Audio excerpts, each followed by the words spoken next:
little bit of audio difficulty for the folks who are in the room, but the folks who are online, hello, hi. But you have an audio feed, but in here we're just going to project. So if you need to hear something again, we're happy to repeat it, but just giving you some context for where we are right now with the way our technology is set up. So with that being said, my name is Dr. Tiffany Butler. Welcome to Equity Applied, our Equity Mindset Workshop Series. I sit within the Division of Diversity, Inclusion, and Community Engagement, or DICE as we affectionately call it, and my pronouns are she, her, and hers.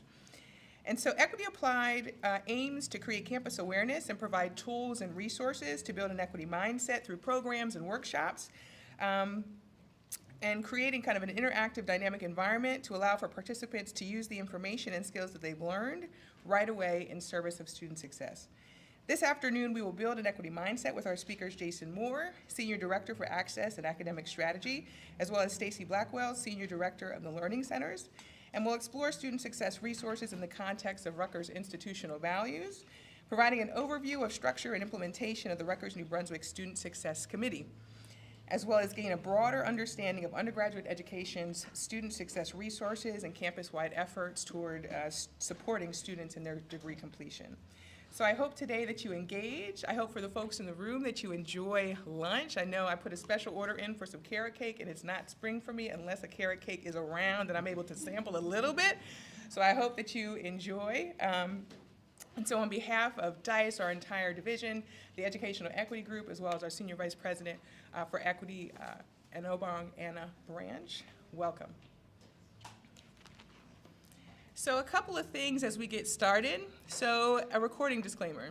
So to be able to expand access, we record all of our Equity Mindset series speakers or seminar talks, and you can find those available online on our website.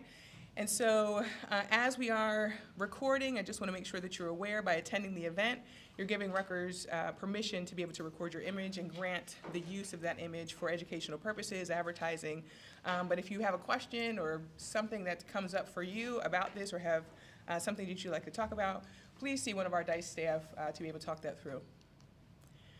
Also, we honor our native land by acknowledging that the land on which we stand is the ancestral territory of the Lenape people. We pay respect to indigenous peoples throughout the Lenape diaspora, past, present, and future, and honor those that have been historically and systematically disenfranchised.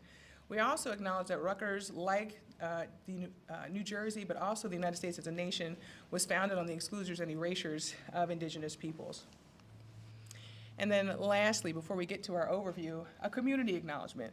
It is an absolutely beautiful day. You could be doing all manner of things, particularly outdoor things, but you chose to be with us here today to build a critical mindset around equity in the spaces that you inhabit, and we are so thankful that you're here.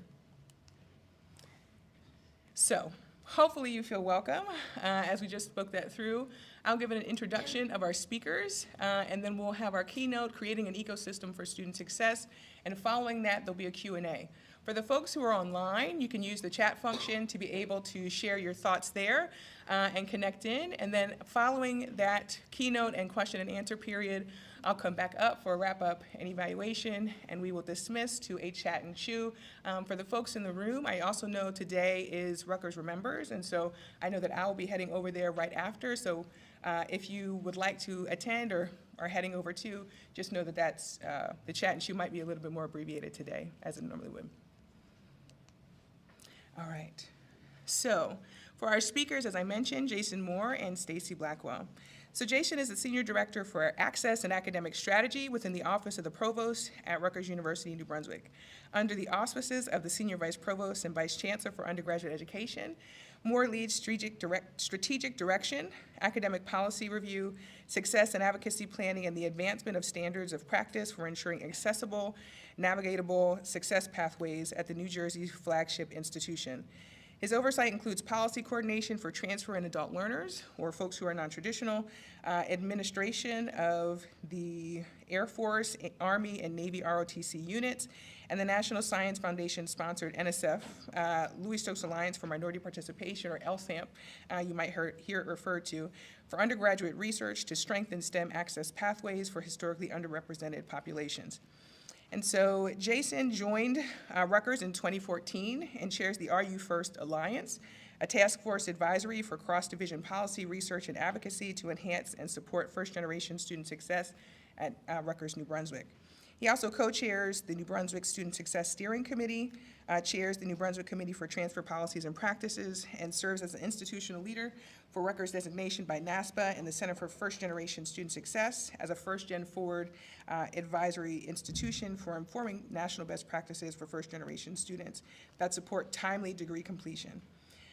Moore's goal has been to propel Rutgers as a preeminent student success hub nationally and further define Rutgers as a global thought leader to continue to advance groundbreaking initiatives. With background in organizational development and change management, his accomplishments have centered around maximizing academic access and student service delivery with strategic alignment and succession planning to meet stakeholder expectations.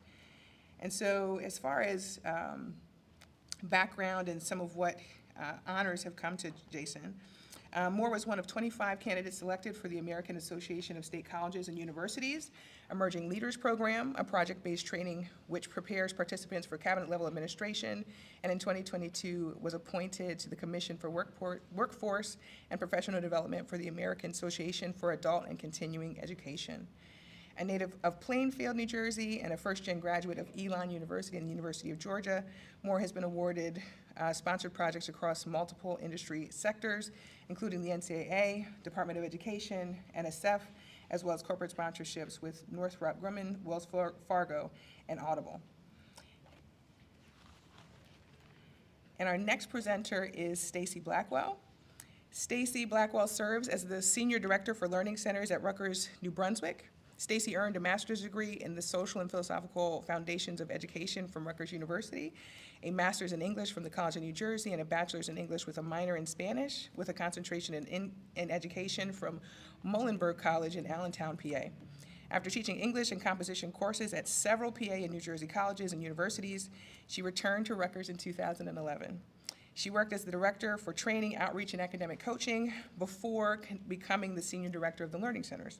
She also teaches a section of the Pedagogy of Peer-Led Learning course required for all first semester learning assistants. In her role as Senior Director, she supervised the significant growth of the Learning Center services, which support about 50% of the undergraduate student population each year, and have been expanding their support of graduate students as well. Under her direction, the Learning Centers have added 2 new spaces and renovated 1 existing space, as well as several new programs and services that support students' academic success from enrollment to graduation. Stacey also chairs and co-leads several campus-wide efforts, including the Student Success Committee, Steering Committee, the Academic Support Subcommittee, and the Scarlet Guarantee Graduate Student Support Working Group. She has earned the Level 3 of 4 Learning Center Leadership Certificate from the National College Learning Center Association and provides webinars on academic support, is an editor for the Learning Assistance Review, and served as the NCLCA Institute Mentor in the summer of 2022. In addition, she is co-PI on an NSF IUSC project to create a teaching excellence network on campus and co-leads the active learning community. Now, these bios, as I was reading and trying to prepare, I was like, okay, what can I cut out? But they're very, very accomplished individuals, and we're very excited to hear from them today about student success and what that looks like on campus in Rutgers, New Brunswick. So please join me in welcoming Senior Directors Jason Moore and Stacey Blackwell.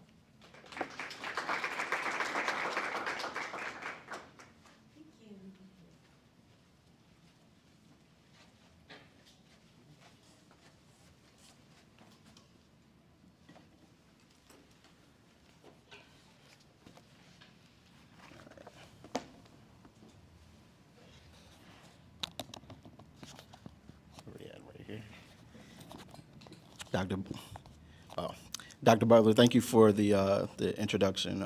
We appreciate being able to discuss what efforts has looked like for Rutgers, New Brunswick related to student success and our continued and committed efforts along those lines. So what I want to start off with is, and with respect to time, I won't go through the objectives as a whole. We have a lot of content that we want to cover along those lines, and expect there will be some different questions during the Q&A. So,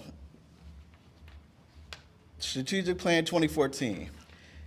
While the information may seem outdated, it's still relevant and necessary along these lines. So, if you look at kind of those items that stand out in terms of navigating systems, understanding what challenges are, how do we streamline support, how do we make it accessible, how can we become more efficient in how we operate. These are things that kind of help define what should student success look like at Rutgers, New Brunswick. So back in 2018-19, there was a convening of a working group, which today, in thinking about continuous improvement and expansion, takes shape now with these folks across campus with cross-divisional lens on how to inform practices, identify gaps, how do we advance initiatives that better support what student success should look like along these lines. For the folks at home, you may not be able to see it completely, but this is the actual working group report that was drafted and published by that working group back in 2018-19. It's about 68 pages to include the addendums and a lot of the comparative research to our AAU aspirant peers, as well as Big Ten institutions along those lines. And if you notice, there are 4 names bolded. So Will Jones and Elizabeth O'Connell-Ganges, they, along with myself and Stacey, were part of this original working group back in 2018-19 to really look at how can we maximize organizational synergies across Rutgers, New Brunswick with respect to how do we continue to improve and support the needs of our students. And thinking about moving beyond a fixed mindset, right? So what does that continuous improvement cycle look like? So through that report, and we worked and we went back and forth, and what are these 4 key components for us to consider in what defines student success? Thinking about that earlier slide and that 2014 strategic report, one thing that we noticed through our work and our research and our ongoing dialogue was there an end goal established, right? Have we looked at how we define student success? So that's one of the initial things that we tried to tackle along those lines. And everything came back to these 4 concepts, thinking about timely degree completion, how to reduce debt for our students. In terms of a takeaway, are they employable? Have they accomplished workforce readiness and 21st century competencies along those lines? Are we ready to put them out and they can see value in their investment in being students at Rutgers, New Brunswick, right? But with our work, one thing that we've tried to establish in thinking about how our roles have expanded and the committee has expanded is how do we ensure we remain responsive to what our students' changing needs are and what are those impediments to their success along those lines. So, one thing that stands out from our working group report, and I'll read the quote directly, is our goal is to transform the student experience from one in which students have dissimilar access to disjointed pockets of excellence to one in which these students experience institutional excellence across all aspects of their academic lives, okay? So our goal and our charge is how do we, in thinking about an equity mindset, how do we acknowledge, but then also how do we make the adjustments to create balance along those lines, all right? And you can liken it if you think about equity in financial terms, right? So equity in financial terms speaks to ownership and interest, right? And you measure and compare the liabilities against what those assets are, right?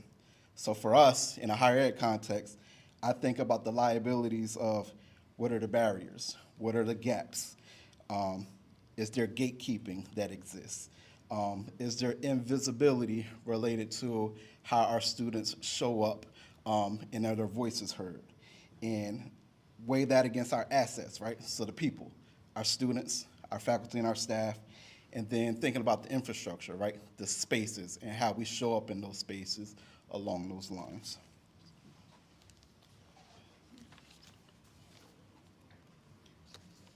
Hello, I'm going to do my best to shout to the back of the room, but just before I keep going, can I get a thumbs up? Okay, great. My voice doesn't carry all that great, so I wanted to make sure. So as Jason mentioned, when we started this work, when we wrote the report and we started doing this work moving forward, there were a couple key principles that we really needed to bring to the front. And I think that a lot of people who are at Rutgers already knew these things, right? We've had these conversations in pockets here and there, but we wanted to make sure that it was really documented that we're doing great things, right? Rutgers University is doing great things, but we're often doing them in this pocket over here and in that pocket over there. And the resources and everything, you know, they're here. And we have people who are amazing and they're committed and they want to bring these resources to students, but there's still a disconnect at times. And so what we're really thinking through when we're thinking through sort of what are our next steps and how are we moving things forward is how do we, instead of having these pockets of excellence, create an ecosystem, so to speak. And admittedly, I'm somewhat stealing this language from Chris Moret, who would always talk about our ecosystem for learning. But the idea here is that instead of really just saying, okay, well, we do this great thing, and let's advertise that and get really excited about it. Let's say we're doing this great thing, and now who's not getting it? Right? Where is it not traveling to? Which students don't have access? Which staff members don't know about it to tell students about it? And so we really started to realize that if we want to have this ecosystem, this very connected experience where everyone gets what they need, right? We really need to be thinking about three key things. One is clear, centralized communications, that students are getting the information and they're getting it from an expected place, not Reddit, not their peers, right? Their peers are wonderful, but as we all know, policies change, and the peers who did the class 3 years ago don't know that, right? So do we have clear, centralized communications? And some of the things that our group has done to try to help that happen is created the success.rutgers.edu website. This site is, as I like to think of it, unowned, right? It's not the committee's website. It's an open site where folks from the university can submit entries for the things that they're doing for students. And so we can just put it all in one place and get it out to students. We'll talk about that in a little bit more detail. We've also added success weeks in the 15 plus to finish campaign. And so we're going to go into all of these in a little bit of detail afterwards. But the goal here was to say, okay, first the communication has to be in one place and it has to be clear. Then we have to make sure that staff know about it. Right? One of the challenges that we often have, and you know, I think this happens to me once a week, where it's like, that's a great thing to be involved in. I wish I would have known about it in time. Right? Or I wish I would have known about this 2 years ago when I was working with this student and they could have really used it. So making sure that our staff and our faculty are also really well informed and really prepared to support students in this system. And then finally, looking at the data, right? And I think, unfortunately, this has become a little bit of, you know, a term that I think some of us maybe are getting tired of, but it's so important to really think through not just what is the data telling us, but when we're looking at that data, who has access to it, and are they the people who can make an intervention that does something with it, right? So really thinking through how all of these things are kind of creating an ecosystem at Rutgers. And then part of our report was also this pathway. Now, admittedly, this can go through lots of revisions, right? So we can critique it all day long. But the idea was to get something out there so that we could start with a shared understanding of what does it really look like year to year for students to be successful in all the things we want them to be successful in on campus, right? This isn't just about getting them to graduation. This isn't just about increasing our numbers. This is about having a robust and meaningful experience for all of our students. And so part of that is making sure all of our students know what these things are, right, what these rows are, that they know that there are certain things they need to be doing to be fully engaged and involved on campus to enhance their experience, that they know what the curriculum is going to demand of them, that they know what supports are there, right, what academic support and learning. That's me, so I'm going to highlight that one. But we want to make sure that students know this from beginning to end and also know when and how to take advantage of them. They know that advising is there. It still shocks me every time we do a student survey and there are students who don't actually know what advising is available to them. They have a vague sense sometimes, right? There are advisors on campus. I think if I need a special permission number, they're the people I talk to, right? But they don't always have a sense of what an advisor can really do to support them. And so making sure that they know that from day one. And then also just really thinking through that foundation, right? How are we going to make sure that you have the funding you need to get through college? How are we going to make sure that you have the mental health resources you need? So part of our goal was to really make sure that there was kind of a map, right? And I think this has evolved through other committees and other things that have happened over the last few years. But the goal was really to make sure that students could see the next step and not be guessing and not be searching in all of the wrong places to figure out how do I get from point A to point B, but that we're clearly as a university communicating that to them. So as I mentioned, part of that is the Student Success website. So what this has really done, it started out around COVID, and it was like, students can't find anything. Can we please just create a site where we can help them find things? And I think in many ways it just kind of started as that very clear need. They just need to go to one site and find the offices that are going to help get them through this. But what it's really grown into is this incredible resource, because every time that an office adds something to the Success site, we now have a contact in that office, we know what the program is, and then when we go to do programming with staff and faculty, we go to the back of the site and we say, okay, what offices are represented here? Are they all on our contact list? And for those of you who are in central offices like myself, you know how important contact lists are, right? That we don't always have them, they're not always complete. So it's a really nice way to keep up with what offices are doing what and who's going to need this information. So it's really sort of added to this ecosystem in a lot of ways. And we do use that site. We ask for audits every year. So again, the site is really driven by all of the folks like those of you in this room who are doing programming for students. And so every year we ask for updates, and it's one of our ways to kind of help everyone stay on top of things and make sure that the most up-to-date information is out there. The nice thing about it, too, is that it's searchable. So students can say, I'm a grad student, I'm an undergrad, and they can kind of find things that just relate to them. And then out of that grew a realization that all of these programs are doing programming, and they're typically doing it at the same point in time. Right? So around weeks 3 to 4, we're seeing all of these events, all these programs coming out.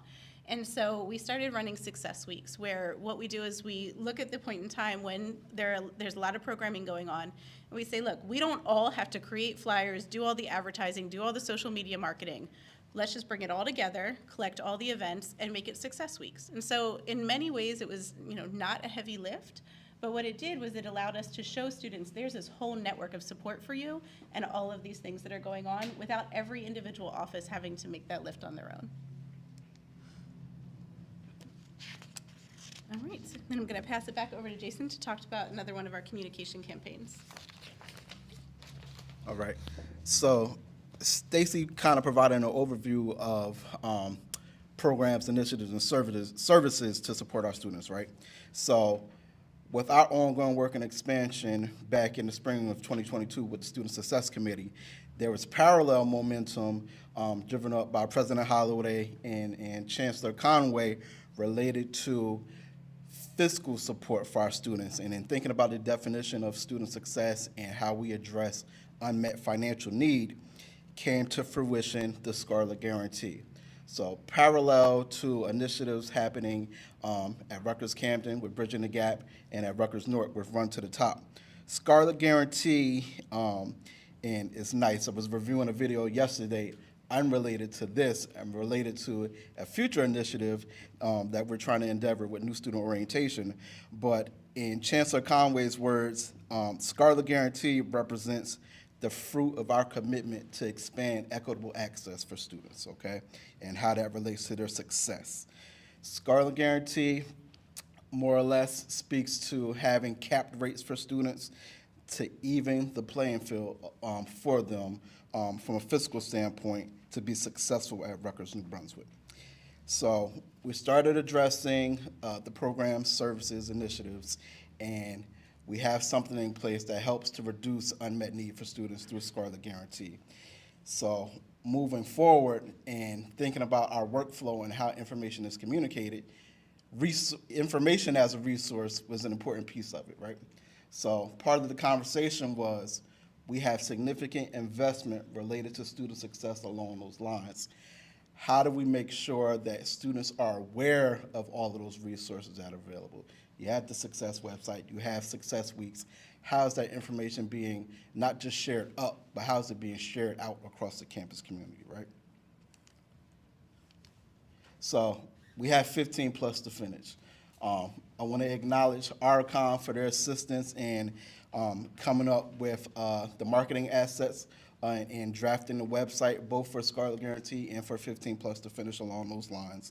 And you see what's embedded in our communication is redirecting students and, for our campus partners, to have students and pick up traffic at the success.rutgers.edu website, okay?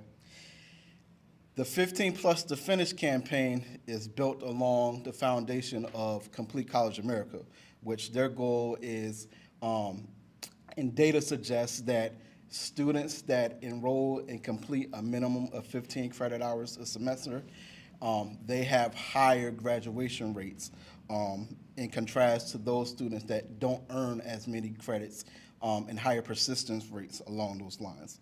So our goal was twofold in that the messaging was to support those students that were Scarlet Guarantee eligible, but more broadly, the messaging is the same. So how do we ensure that this communication and information is shared across for all students at Rutgers, New Brunswick, right? So our immediate and primary goal was how do we create clear and consistent messaging along those lines about what the various resources are across our campus, and in what mediums do we achieve that? So we have, and I know folks have seen it, so in thinking about our core messaging that goes out to students, and it's timely, shout out to Elizabeth O'Connell-Ganges in helping to coordinate and manage our messaging for 15 plus to finish, if you're watching. If not, I know it's recorded. But email messaging that's distributed to students, newsletters. I don't know if folks have seen the digital signage across different academic buildings and in the student centers. Social media, in parallel to us reviewing the analytics for the success.rutgers.edu website, similarly looking at our social media analytics and what's resonating with students. What do those click rates look like? When are students clicking and looking through information through websites, through word of mouth, right? But our expectation for students, right, and them being successful, it has to be reciprocal. So one thing we talk about is in each student kind of identifying their role in the process and their success is, what's your plus, all right? And how does, for us, success looks like when we see an increase of that service utilization, right? We see an increase of resources being used. We can see that website traffic. We can see those shares. We can see those click rates along those lines.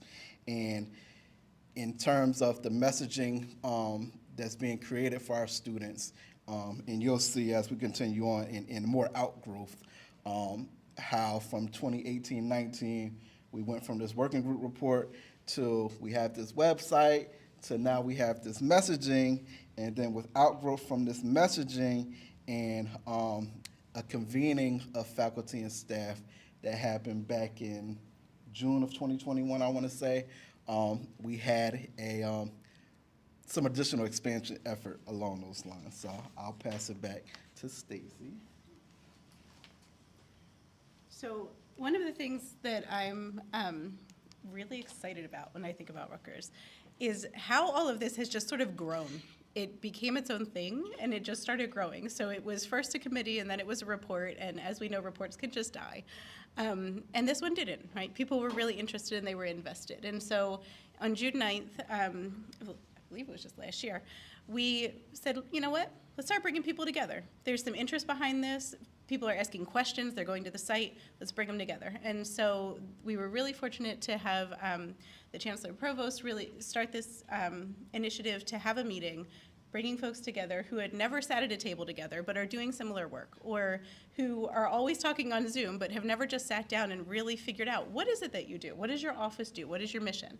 And so we were able to have this gathering, and then we're very fortunate that after that, Student Affairs was working on a conference, and so we were able to connect with them and say, hey, let's connect, let's grow this thing, right? And so Dana Weintraub was chairing the conference committee, and in December, we were able to have our first Student Success Conference at Rutgers, New Brunswick.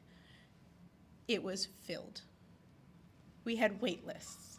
We had more people submitting proposals to speak than we ever expected, and we had so many that we then eventually ended up going on to have a whole success workshop series in the spring, which is continuing. So the conference can now continue, the workshops are continuing, and I think what's really exciting about this is that we're seeing the university investing in faculty and staff who care about student success.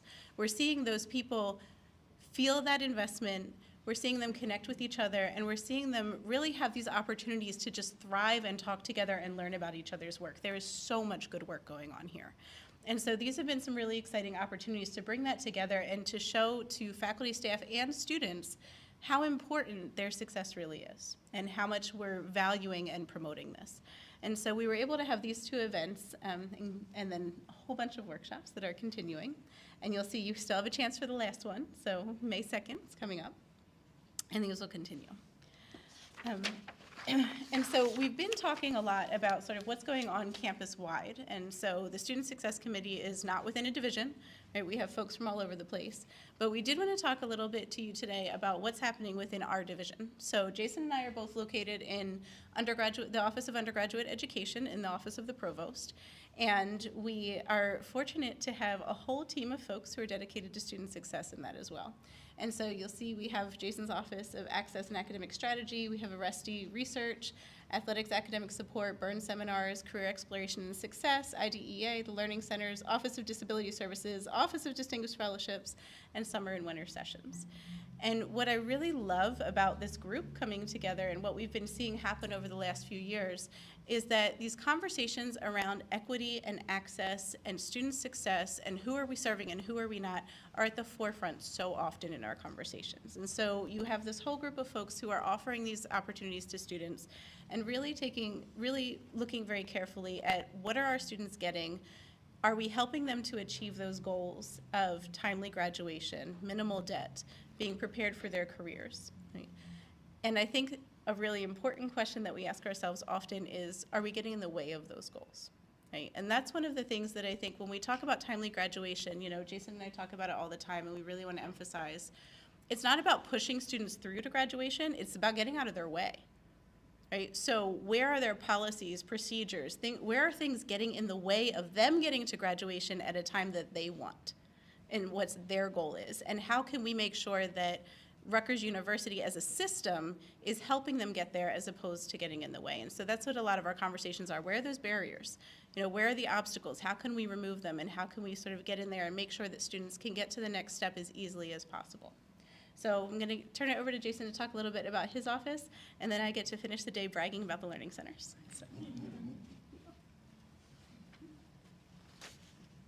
Okay, so when we're thinking about what our outputs look like and relating that to growing an equity mindset, we were considering for this fiscal year, what are some of the ongoing or accomplishments we've achieved thus far, because I know we're nearing the end of this academic year along those lines.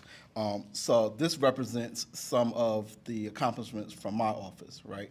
And while we do have the LSANT program, majority and primary focus of my office is very policy facing, right?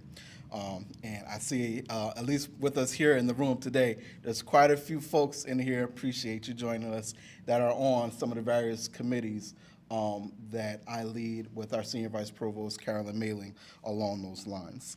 In thinking about growing an equity mindset and thinking about my unit goals and how those relate to the diversity strategic plan and expanding equitable access across Rutgers, New Brunswick, I thought about it in terms of 3 distinct areas. So scholarly leadership, academic excellence, and student success, which should be familiar to a lot of folks, and a lot of those are in alignment with the Rutgers, New Brunswick Academic Master Plan along those lines, okay?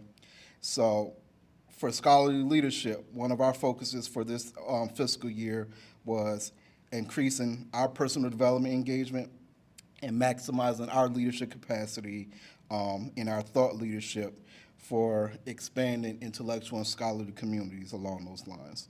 So in thinking about not just professional development and training along those lines, but advancing the work in our respective areas along those lines.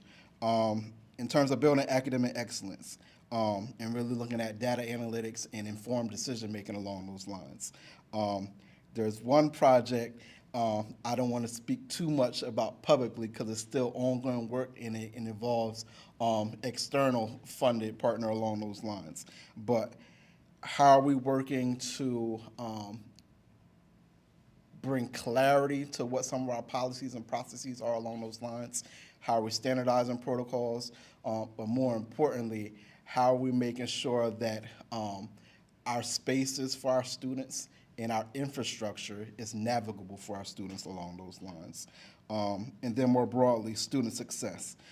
So one thing from my office, and in the context of our work with the ROTCs, with LSAMP, which Dr. Butler explained is funded by the National Science Foundation, and then Rutgers, New Brunswick's leadership with the Center for First Generation Student Success.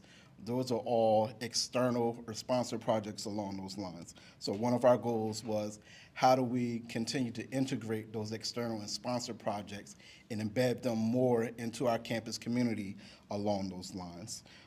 So more specifically, our continued focus is, how do we disrupt practices that don't allow us to negate the status quo, those things that invalidate our student voices and their experiences along those lines, right? How can we continue to be forward-leaning? So seeking consistent development, continuous improvement along those lines. Anyone that I work with very closely knows that, especially in thinking about capacity, right? How we approach, my office approaches things is very relationship oriented along those lines, and how can we leverage partnerships and work more collectively and more cohesively along those lines. And then lastly, how do we move beyond representation and consider the systems and processes that we participate in, that we build in, and that we shape along those lines.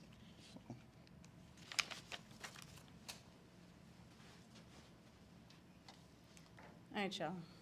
We're in trouble because we're out of time, and I'm about to talk about the learning centers, so which is my absolute favorite topic. So I will do my best to be concise, but I appreciate so much the title of this workshop series, that it is Equity Mindset. And part of that is because I really see the work that we do at the learning centers as being all about developing that mindset in our staff, in our students who are working with us, and across campus.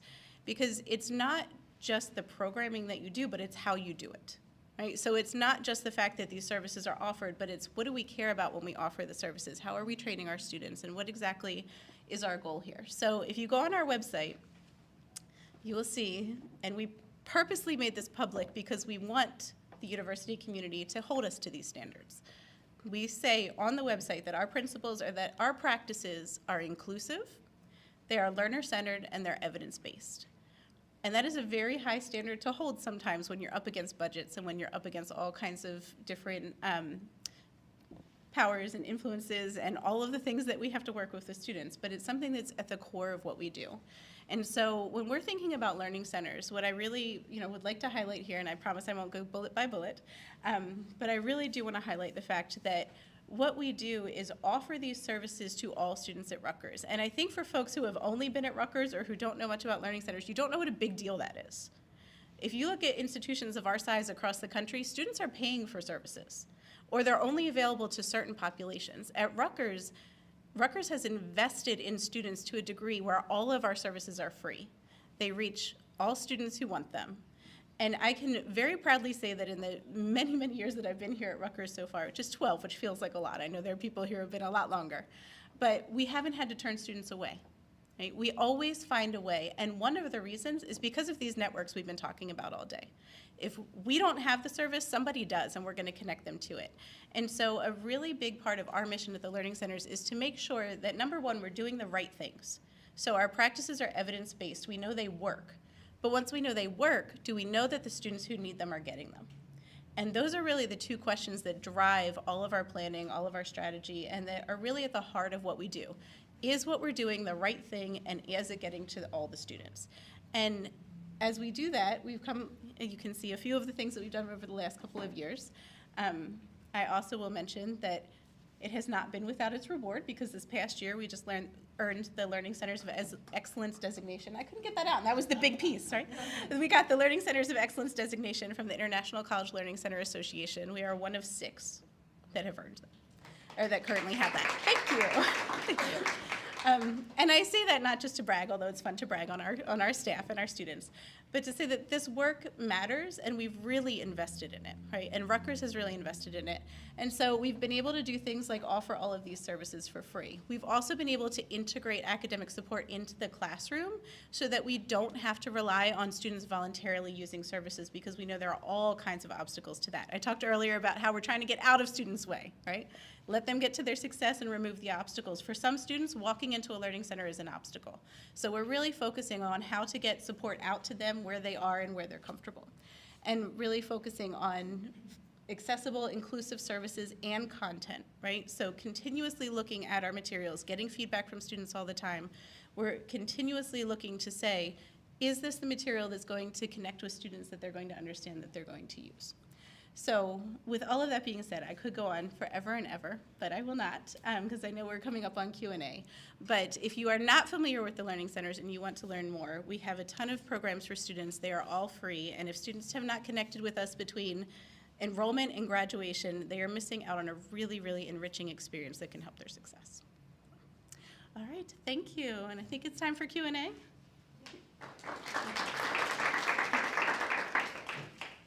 That was the fastest I ever talked about the Learning Centers.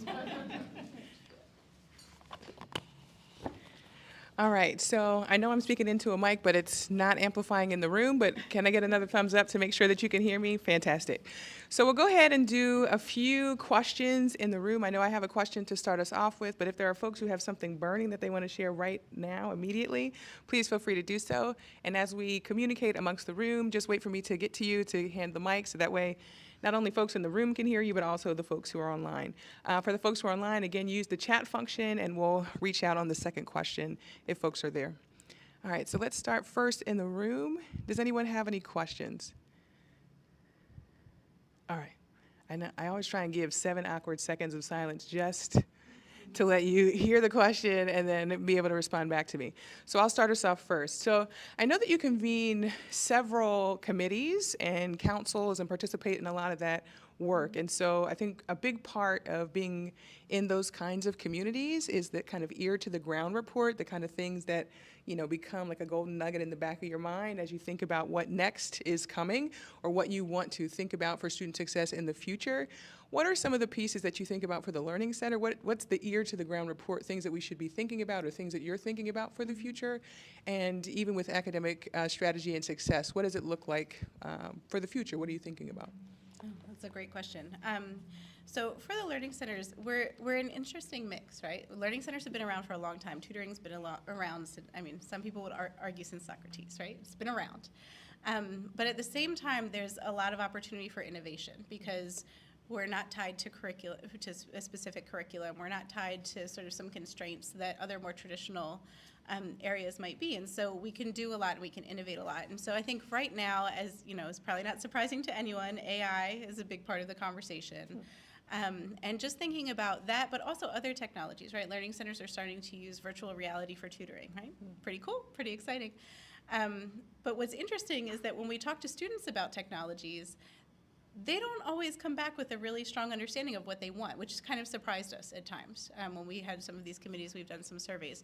So I think right now it's really a matter of figuring out, you know, as technologies are evolving rapidly, and this is going to impact us, and we know that AI is already starting to impact college students, you know, where does the role of academic support stand in terms of preparing students to use those tools, also knowing how to balance it? Right, to say it's not just the tool, right? How do we still maintain certain things about learning that are important while also introducing them to these new skills and these new things that are available? And also, how do we learn to let go, right? There are certain things that, you know, maybe we're not going to have to teach students anymore. We're not going to have to tutor them in anymore as much so that we can focus on other things. So I can't say we have a good answer to that. I don't think anyone does right now, but a big part of it is kind of figuring out what do students need, what do they think they need, right? Because even helping them to understand their own perception and better understand where they're coming from is a big part of our question right now when it comes to technology.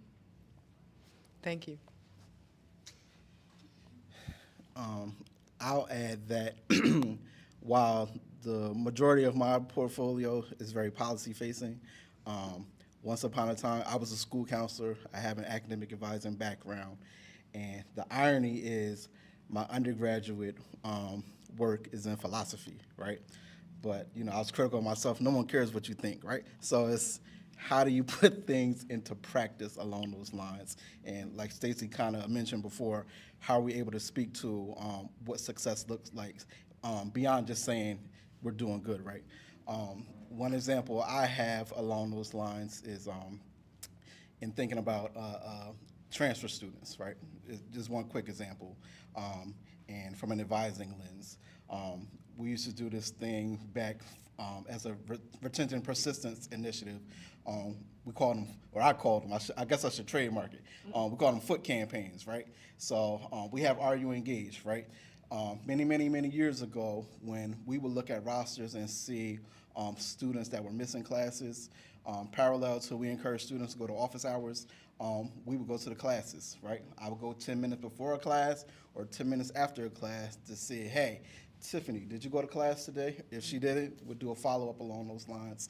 A parallel that I've done recently, and a lot of folks don't know this, but I've done pop-ups at some of our transfer admitted info sessions. So what I'll do is, if there's a session at Union College or Middlesex County College, I'll get the schedule, I'll drive over there, and there's lines of students there. And admissions is doing their job, they're feeding information and reviewing transcripts. I'm there very informally, but just to engage in a natural dialogue with students in about, it's two simple questions. Why are you looking to transfer? Why Rutgers? That's helpful for us because we need to be able to understand what our students' expectations are for us, especially thinking about transferring in. That doesn't mean we can meet all those expectations, right? But that's a part of that trend data and understanding, well, if there's some commonality about X amount of students saying the same thing about what they're anticipating and expecting, if we can't deliver on that, is it clear and consistent in our messaging? Are we being proactively intentional and thoughtful about how we approach how we support students along those lines? So that's an example, for me along those lines. And it's just a lot of, on any given day, it's just staying abreast of all of, related policy changes. For example, updates with transfer policy and clear and consistent messaging. So staying abreast of Middle States accreditation and what self-study looks like along those lines. That's an example. As new emerging trends come about for supporting, adult learner policies. So our office working very closely with Title IX, and not just on the faculty and staff facing in, but how does that impact student parents that we have across campus, and how do we make sure that they're able to navigate spaces along those lines, and what their immediate takeaway is to have that degree, right? So how can we continue to minimize what those barriers look like for those students along those lines, and what are our aspirant peers and what is the research showing along those lines, so we can continue to stay ahead of the game along those lines. So. Thank you for sharing. And so I'm going to look to our technology folks in the back. Do we have any questions online? Do we have any questions online? Thumbs up, no? Okay. I do have one follow-up question to be able to talk through, unless there are other folks in the room who have a question. Just raise your hand, I'll come see you. So I think for us, when we think about building an equity mindset, many of us are sitting all across the campus doing many different things. Show of hands in the room, who's very student-facing? Very student-facing. I imagine so. Okay. All right. So the question that comes to mind for me related to these kinds of topics, thinking about learning centers, thinking about academic strategy, non-traditional learners, especially at this time of year, we're graduating some, but then some students are continuing on, and then we're getting a brand new set of students. So from where we sit and in our communication, number one, what are the critical things that we should be telling students right now to better engage with you in terms of your office and how to access? But then what are the ways in which we can get involved in terms of being able to connect them to resources or just to be able to support you in the work that you do? That's a great question. I think one of the biggest messages that we're really trying to get out to students, and it seems so simple, but is to seek people out, right? There are a lot of students who are coming to campus who don't have, a natural or a comfortable instinct for help seeking. Right? And that idea of going to an office, even if it's with a basic question that no one would judge you for, right? Just that idea of going to an office to ask a question or to connect with a tutor or to seek help in advising, that can be a huge hurdle for some students. So I think really starting with that messaging of there's a whole network on campus. I mean, if students knew the amount of care and passion and dedication that exists on this campus for them, they would be blown away. And I think the fact that, we need to just continue to remind them of that there are people here who want to help you.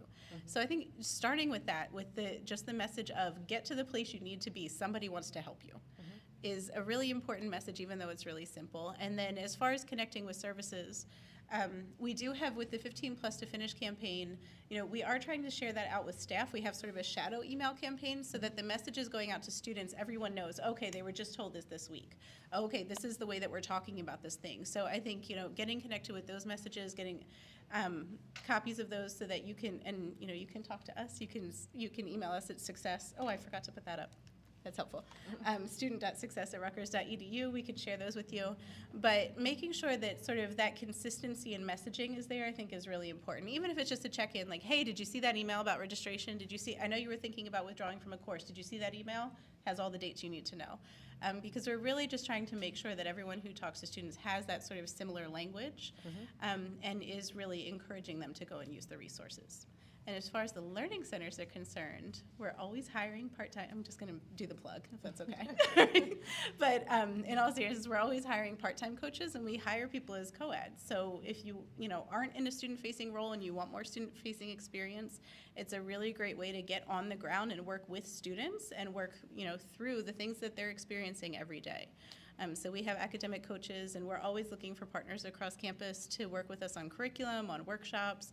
We bring in a ton of people around campus to do training of our peer leaders. So we've brought in folks from all different offices, Office of Disability Services. We've brought in folks to talk about working with English language learners. I mean, we have all kinds of support for our peer leaders, and we really rely on the skill and the expertise of our partners across campus for that. Thank you.